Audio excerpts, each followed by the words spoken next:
আপনারা দেখছেন SK media 24 ঘন্টা। গণতন্ত্রের চতুর্থ স্তম্ভ হলো সত্য সংবাদ পরিবেশন করা। অঙ্গনওয়াড়ি কেন্দ্র থেকে চুরি যাবতীয় বাসনপত্র এবং খাদ্যদ্রব্য, ফলে বিপাকে পড়েছেন শিশু এবং মায়েরা। খাবার না পেয়ে অঙ্গনওয়াড়ি কেন্দ্রে আসা বন্ধ করেছে শিশুরা। অঙ্গনওয়াড়ি কেন্দ্রগুলিতে শিশুদের পুষ্টিকর খাবার দেওয়ার পাশাপাশি তাদের পড়াশোনা এবং খেলাধুলা করানো হয়। গত শনিবার ডোমজুড়ের কাঁটালিয়ার 277 নম্বর অঙ্গনওয়াড়ি কেন্দ্রের সহায়িকা কাজে যোগ দিতে এলে দেখেন ওই কেন্দ্রের দরজা ভেঙে ঢুকে চোরেরা যাবতীয় হাঁড়ি, খুন্তি, থালা, গ্লাস, প্রেসার কুকার, উনুন সহ যাবতীয় জিনিসপত্র চুরি করে নিয়ে গেছে। শুধু তাই নয়, যাবার সময় চাল, ডাল, ডিম, তেল সবই নিয়ে যায়। অঙ্গনওয়াড়ি কর্তৃপক্ষ এই ঘটনায় লিখিতভাবে অভিযোগ দায়ের করে ডোমজুর থানায় এবং ব্লক ডেভেলপমেন্ট অফিসারের কাছে। ডোমজুর থানার পুলিশ গোটা ঘটনা তদন্ত শুরু করলেও এখনও পর্যন্ত কাউকে ধরা যায়নি।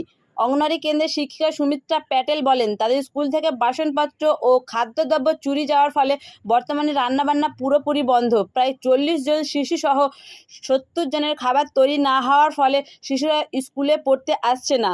ডোমজুর থানায় অভিযোগ দায়ের করা হলেও এখনও পর্যন্ত বাসনপত্র উদ্ধার হয়নি। স্থানীয় বাসিন্দারা জানিয়েছেন, এলাকার গরিব শিশুরা এখানে পড়তে আসে। খাবার না দেওয়ায় তারা আর স্কুলমুখী হচ্ছে না, এতে ক্ষতি হচ্ছে পড়াশোনায়। তারা চান অবিলম্বে ফের চালু হোক ওই অঙ্গনওয়াড়ি কেন্দ্র। আপনারা দেখছেন এসকে মিডিয়া 24 ঘন্টা নিউজের সঙ্গে আমি সাগিরা খাতুন, সত্য সবার আগে আপনাদের সাথে। চুরি হয়েছে এই গত শনিবার, মানে 26 তারিখ।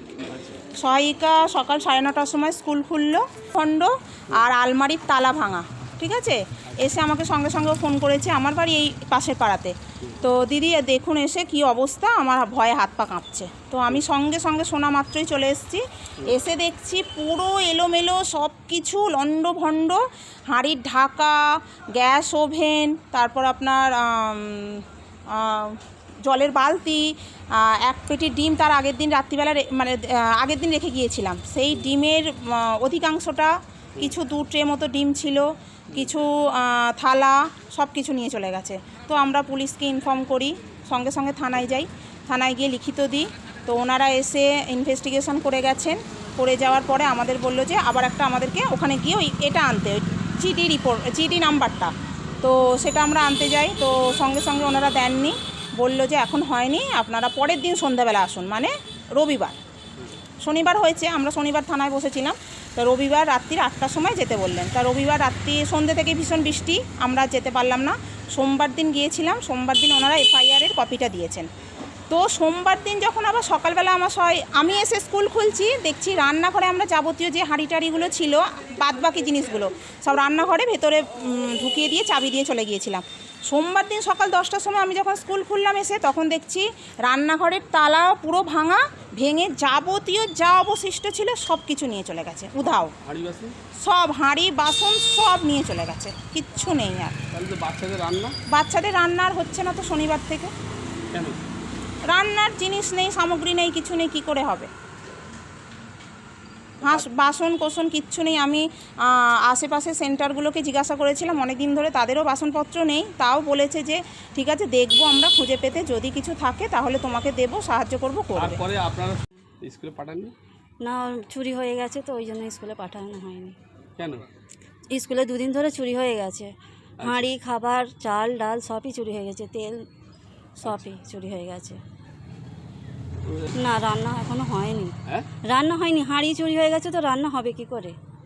আচ্ছা, হাঁড়ি চুরি হয়ে গেছে। ওই জন্য পাঠাননি নাকি? না, ওই জন্য পাঠানো হয়নি, হচ্ছে না এখন। কতজন পড়ে স্কুলে তাও? তাও 30 থেকে 40। আপনার নাম? আমার নাম রুবিয়া খাতুন। এটা চুরি হয়ে গেছে, আপনি জানেন? হ্যাঁ, এটা শুনেছি। ম্যাম একদিন আমাদের ডাকলো, আমার বাচ্চা এখানে পড়াশোনা করে, তো এসেছিলাম। তো এসে বললো যে এরকম চুরি হয়ে গেছে, রান্নাবান্না কিছু হয়নি। তো দেখলাম যে এখানে একটা বাথরুম আছে, তো ওখান থেকে একটা ফাঁকা জায়গা ছিল, যার মধ্যে দিয়ে একটা মানুষ অনায়াসে গলতে পারে।